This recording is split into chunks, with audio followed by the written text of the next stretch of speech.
Bienvenidos a Bitácora Club, un espacio donde exploramos los universos que laten detrás de cada página a través de la voz de quienes crean universos. En este pequeño jardín de los libros nos mueve una convicción profunda. La libertad se halla en el conocimiento. Cada historia que se cuenta, cada idea que se comparte y cada palabra que resuena en nosotros se convierten en ventanas abiertas a nuevos senderos que nos invitan a pensar, a sentir y a comprender la complejidad del mundo que nos rodea y el que nos habita. Y en ocasiones también nos seducen para transgredir ciertos lugares comunes. Porque leer es, en esencia, conversar con otras mentes, con otros tiempos, ampliar nuestros horizontes, desarrollar nuestro espíritu crítico y acercarnos así un poquito más a la libertad. Hoy vamos a viajar a la Barcelona industrial de finales del siglo XIX con La Protegida, la nueva novela de Rafael Terradas Bultó, publicada con la editorial Espasa, una nueva entrega, la quinta, si no me equivoco, de lo que yo vengo a llamar las novelas industriales rafaelinas. Esta nueva historia de Rafael, que comienza en 1875, está ambientada en el fascinante ecosistema de las colonias textiles, que eran pueblos fabriles donde los trabajadores disponían de todo lo que necesitaban para vivir o sobrevivir, depende del prisma desde el que se mire, y quedaban así atrapados. Estas colonias cumplían una doble función. Por un lado, controlar mejor a los obreros y, por el otro, mantenerlos aislados, alejados los unos de los otros, para evitar los grandes levantamientos impulsados por los sindicatos que ya se habían producido antes de su construcción. Si hablamos de microcosmos en esta novela, en La Protegida, hay otros. Tenemos también La Porquera, que representa el lado más oscuro y despiadado de la industria textil de esa época. Tenemos la Barcelona burguesa modernista y el Madrid aristocrático de las apariencias. Y cosiendo la trama, Rafael nos presenta, como no podía ser de otra manera, una voz femenina, Sara, que emerge como una fuerza impulsada por la venganza y el talento. Una niña que se transforma en mujer entre sabotajes, traiciones y los profundos conflictos de clase de esa época. Pero también está Lucas, que junto a Sara son la personificación de esa infancia perdida con tintes dickensianos, en un tiempo en el que los niños se debatían entre la supervivencia y la redención, un tiempo herido que solo podrá sanar el amor y la esperanza, en una búsqueda dramática y persistente de un lugar en el mundo, pero un lugar especial, un lugar en el que los matices de los colores importen. También conoceremos a un personaje involuntario, un río, un símbolo de poder, de ese poder del ser humano cuando intenta doblegar o domesticar la naturaleza y que, sin embargo, a lo largo de la historia se va a ir convirtiendo en una fuerza de vida indomable, imposible de contener, como la propia esencia de los seres humanos. En esta entrevista, guiados por Rafael, exploraremos algunos de los recovecos de La Protegida para ir abriendo boca a su lectura, como los desafíos de recrear una época tan tumultuosa, revolucionaria y en crisis, como la España de 1980, en plena restauración borbónica, y el delicado equilibrio que logra el autor, que esto ya es un rasgo distintivo de su escritura, entre intriga, drama social y sensibilidad femenina. Bienvenido, Rafael, a una de tus casas virtuales. Es un placer tenerte aquí de nuevo. ¿Qué tal, Lorena? Me encanta estar contigo otra vez. Oye, Rafael, ¿quién te iba a decir a ti que ibas a conquistar a más de 300.000 lectores cuando empezaste a escribir? Increíble, increíble, increíble. Y todavía estoy en shock, ya lo sabes. Es una cosa una cosa que no la remonto. Asumo muchas cosas, pero eso todavía no me parece real. Pero vamos, una maravilla, claro. En esta ocasión nos traes de nuevo una novela histórico-industrial, en algo más cerca de tu corazón que las anteriores por esa relación de tu familia con la industria textil. Bueno, a ver, o sea, realmente yo todas mis novelas las llevo dentro del corazón. La verdad es al final estoy un año, un poco más, totalmente sumergido en los personajes y las historias, con lo cual es difícil que no me toquen. Pero sí que es verdad que, claro, mi familia por los dos lados, tanto Carradas como Bultó, son familias textiles. Entonces es un mundo que he conocido mucho desde pequeño y que además tiene este punto de nostalgia porque ha desaparecido, ¿no? No solo las fábricas de mi familia, sino la mayoría de las fábricas textiles de esa época. Entonces es una vuelta un poco al pasado nostálgico, pero muy bonito, yo creo. Vamos a empezar, o nos haces entrar en tu historia en 1875, 150 años al pasado, vamos a viajar con Sara Alcover, que es una Ujú. niña de Villanueva que tiene el don de ver los matices de la vida. Esto es importante. ¿Es este el pacto que haces con el lector en esta nueva entrega? Que vamos a acercarnos a la industria textil, a esa España de los años 75-80, desde desde un prisma poliédrico. Sí, yo creo que sí. Al final, si te fijas, mis novelas, esto es un punto común de casi de todas ellas, em, te hacen meterte en la piel de los diferentes protagonistas, de los diferentes personajes. Cada uno tiene un punto de vista diferente. Y entonces aquí vamos a tener la visión de los empresarios, de la burguesía de ese momento, sobre su industria y sobre todo, ¿no? Sobre el trabajo que proporcionaban. Y luego tendrás la visión también de Sara, que cuando dices que ve diferentes matices, yo siempre explico esto porque parece que le haya dado un superpoder a mi protagonista y realmente no tiene un No. superpoderes, tiene una cosa que es medio común en algunas mujeres, ¿no? Es una cosa, a ver, no es lo más frecuente del mundo, pero sí que es una cosa que pasa, ¿vale? Y que es el tetracromatismo. Sara tiene un cono más de visión, o sea, normalmente tenemos tres, pues ella tiene uno más, con lo cual ve más colores. Y esto para su trabajo, que ya entra en el departamento de diseño de esta fábrica textil, pues es maravilloso, porque claro, tiene la facilidad de ver los matices, de coger los colores de otra manera, de combinarlos de otra manera y una sensibilidad muy especial para innovar, ¿no? Piensa que además esta es la época, como muy bien has dicho, del modernismo, que es una explosión de color. Ujú. Y saber de repente mucho sobre eso, pues le da un talento que también es lo que va a hacer que le guste tanto su trabajo. ¿Siempre tuviste muy clara a Sara desde el principio Ujú. como personaje o ha pedido cierto espacio que no habías previsto? A ver, Sara lo que pasa es que ha sido un personaje difícil. Mm, ¿Vale? Porque es un personaje con muchos matices. Entonces yo creo que ha quedado, es fatal que lo digan los escritores, pero si no lo digo yo, no se lo gastaría, ¿no?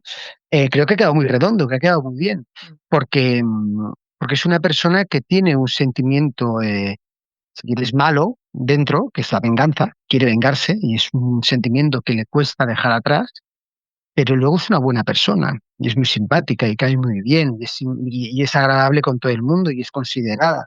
¿No? Entonces el lector va a ver una Sara, pues lo que tú dices, poliédrica, ¿no? Donde por un lado, qué buena, pero por otro lado, qué maquiavélica.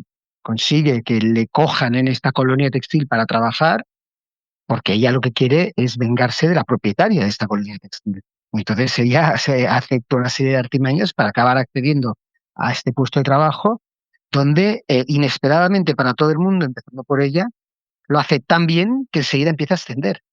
Y entonces en este ascenso conoce más a la élite de la que se quiere vengar y se queda como un poco en medio, porque dice, claro, yo me quiero vengar a esta gente, pero esta gente ha hecho una industria muy buena y muy bien hecha, con algunos fallos, pero que son gente inteligente y gente con talento y mi trabajo me encanta.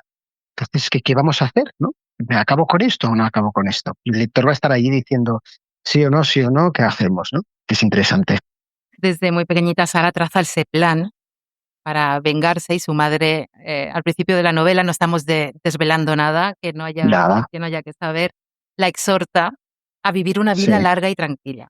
Lo que hace sí. ella, vuelve al mundo rural, aunque duro, Ujú, pues en cierta medida controlado, o eso sí, piensa, y le pide que sí. descarte esa venganza.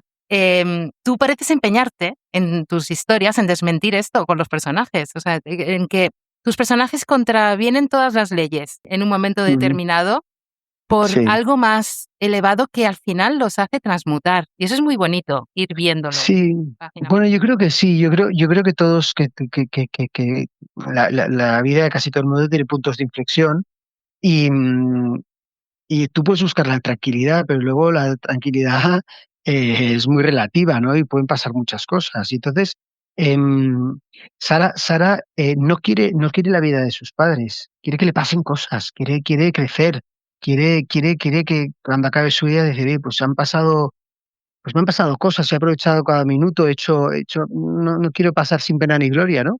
Su madre quiere todo lo contrario. Dice, yo quiero que se olviden de mí, yo quiero tener vivir en el campo, hacer cada día un poquito lo mismo, no tener más sobresaltos.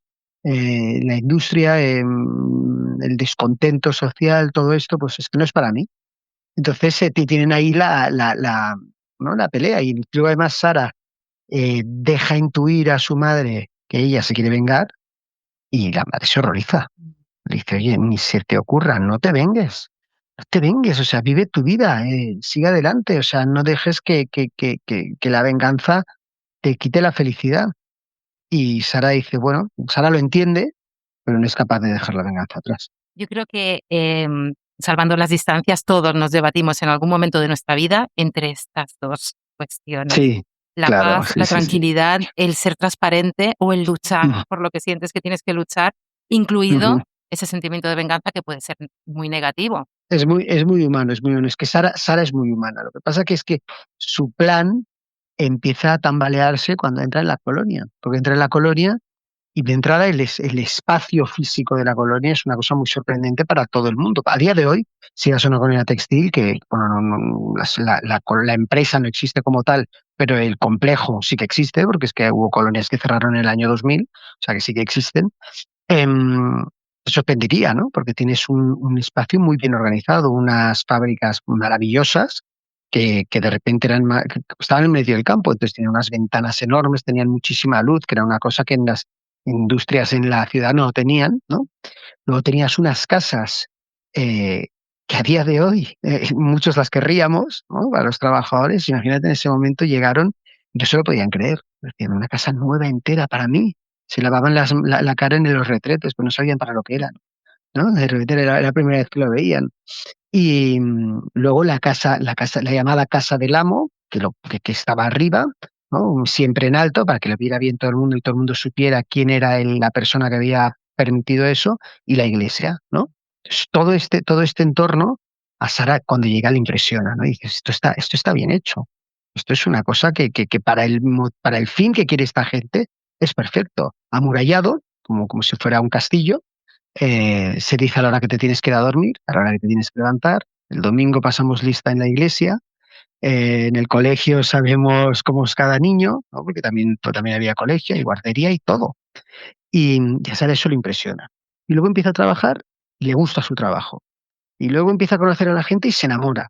Entonces, claro, se empiezan a cruzar muchas cosas en su vida que le hacen flaquear un poco en los planes que tiene. Dice, ¿qué hago? ¿Esto lo mantengo, lo que quería hacer? ¿O, oye, estoy en un sitio que está bien y voy a cambiar un poco mis planes?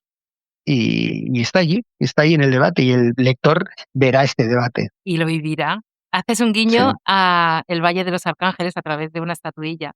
sí, Mira, bien visto, Los bien visto. los lectores que lo hayan leído y que tengan presente Sí, esos ingenios, los 3 ingenios, sí, sí. que vivimos en primera persona, porque tienes una capacidad de descripción de los ecosistemas Gracias. muy potente, francamente. Bueno, a ver, tiene una cosa, tiene un truco esto, ¿eh? Ujú. No lo Que es digas. muy básico. No, te lo voy a decir, para que lo haga todo el mundo si lo quieren hacer. Que es que hay que conocer los sitios. Mm. Hay que ir a los sitios. A ver, el Valle de los Arcángeles como tal ya todo el mundo sabe que no existe, pero la Cuba de los Ingenios hay algún ingenio que todavía se puede ver y la vegetación, el ambiente, los olores, el sol, la luz, etcétera, eso sigue presente, obviamente, ¿no? Y con las colonias textiles lo mismo. O sea, es un mundo que yo he conocido bien, pero al que he vuelto, ¿no? He vuelto a ir a a las colonias, he entrado en la fábrica, he recordado todo el olor de la industria, ¿no? Que es un olor muy específico, el olor del algodón, el olor del aceite con el que engrasaban las máquinas. Son cosas que tenía ahí como almacenadas en mis recuerdos y que de repente han salido todos. Entonces es un viaje que es muy real porque yo lo he hecho, ¿no? O sea, no hay tanto de imaginación como de documentación ahí. Bueno, hay que saber contarlo para llegar al Bueno, lector, ¿eh? Porque está el esto papel y también. la claro, y la distancia de por medio, hay que tener tablas. Bueno, esto también, esto también. Pero bueno, esto se va afinando poco a poco. Y lo vas consiguiendo de manera fantástica. Yo lo disfruto muchísimo. Tienes una tríada de personajes femeninos muy interesante que se complementan, Sara, de la que ya hemos hablado, Sí, Lourdes y Carmen, porque no podemos sí, hablar de Lourdes sin Carmen. claro, porque dos personajes opuestos, ¿no? 100% opuestos. Entonces, una es la buena oficial de Barcelona, es la gran señora, la que está deseando pagar todas las obras benéficas, está constantemente preocupada por, oye, que el orfanato se ha quedado pequeño, oye, que no sé qué tal, oye, que era una figura muy real, ¿vale? Piensa que en las familias sí que es verdad que la dirección de las empresas la llevaban los hombres, pero toda la parte social la llevaban mucho las mujeres y se dedicaban en cuerpo y alma a eso. Y en una época en la que la burguesía era muy, muy próspera, no sé si por sentimiento casi de culpabilidad, de decir que somos muy ricos, se ocupaban mucho de hacer obras de este tipo, ¿no? Y Barcelona está plagada de obras que ha pagado la burguesía, ¿no? O sea, desde la fachada de la Catedral de Barcelona a los hogares Mundet, que es una especie de orfanato gigantesco que pagó una familia, a la urbanización del Tibidabo, quiero decir, muchas cosas. Los empresarios estaban muy pendientes de, de que su riqueza no quedara solo en ellos, ¿no? Y en las colonias había una voluntad muy real de educar a la gente, de que todo el mundo estuviera limpio, les hacían ducharse. Había mucha gente que estaba Tenía su totalmente en colegio, contra. además. Bueno, tenían su colegio, tenían su guardería. Claro, piensa que el 80% de los trabajadores de las colonias eran mujeres. Y entonces tenían hijos y enseguida los dejaban muchas colonias tenían como pequeños conventos y entonces dejaban a sus niños en la guardería de este convento donde lo cuidaban las monjitas y se establecía que a diferentes horas las madres tenían que salir de la fábrica para ir a darle de comer a sus hijos.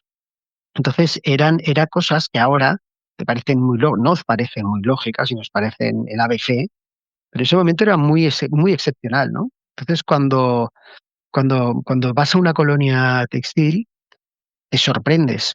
Dices, vale, yo esto pensaba que era otra cosa. Yo pensaba que aquí los tenían esclavizados. Y es verdad que, oye, que trabajaban 12 horas al día, que había niños que trabajaban, que las condiciones eran muy diferentes a las de hoy. Pero en ese momento, venir del campo a trabajar en una colonia textil era lo mejor que te podía pasar, ¿no? De repente tenías un sueldo asegurado. Un sueldo que con el sueldo de una semana de uno de los hijos de la casa, toda la familia vivía. Y había 3 sueldos más. Una casa nueva, el colegio pagado, el médico pagado, fiestas constantemente, fiestas a las que te invitaban de teatro, de tal, a las acciones como culturales a las que podías ir también. Y luego sí, era un trabajo extenuante y que hoy no entenderíamos. ¿Y cómo que el empresario me va a decir a qué hora me tengo que ir a dormir? Bueno, sí, no te lo decía. Pero a mí cuando dicen, pero que era casi esclavitud. Digo, no, no, porque se podían ir cuando quisieran, no lo tenían fácil para irse porque no era la mejor opción que tenían delante, pero ¿qué es más esclavo? ¿Eso, que te digan a ver a te vas a dormir, o que para pagar tu casa tardes 30 años? Que es lo que nos pasa hoy, ¿no? Sí. Cada momento tiene su intríngulis, sus matices. Estamos lejos también, en general, de los trabajos idílicos de 6, 8 horas al Sí, día, y lo sabemos sí. todos perfectamente. Y bueno, cuando miramos al pasado, leemos un libro, hay que hacerlo sin caer en el anacronismo, sino situándonos en la época Efectivamente, y aprendiendo de lo que hubo efectivamente, para seguir avanzando y tener ujú, ese impulso, ¿no? De efectivamente, progreso, o de mejora de las condiciones siempre que sea posible. Y esté en nuestras manos, para eso efectivamente. sirve la lectura Sí, sí, y los efectivamente. libros.